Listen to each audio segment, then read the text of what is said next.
Dari pengakuan warga Kelurahan Muara II, robohnya talut penahan jembatan ini terjadi sekitar pukul 9 malam. Derasnya arus sungai Kelekar mengakibatkan dinding beton setebal sekitar 30 cm ambruk.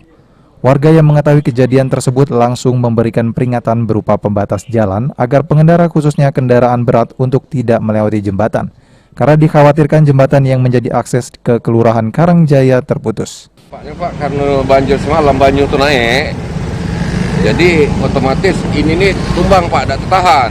Nah, jadi kami mengharapkan karena dampaknya ini arah jalannya pacak putus, karena di bawah-bawah inilah retak gala. Nah, kalau jalannya putus, hasilnya terancam bagi kami warga di Muara II, juga ada yang dari Karangjaya Pak. Nah, kami semalam ngadu ke rombongan dengan keluarga kami nutup ini sementara untuk menghindari jangan sampai kalau ada terjadinya kecelakaan di jalan ini Pak, di jembatan ini. Sementara itu di lokasi, anggota DPRD Kota Prabu Mulih dari Partai PKS langsung meninjau kerusakan jembatan. Pihaknya meminta pemerintah kota dan seluruh elemen untuk segera turun menindaklanjuti kerusakan talut penahan jembatan.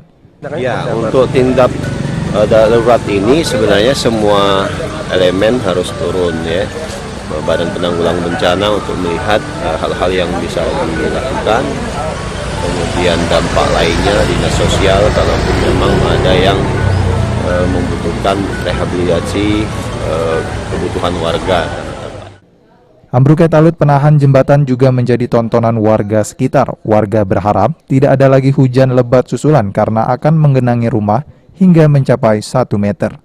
Beni Firdaus, PAL TV.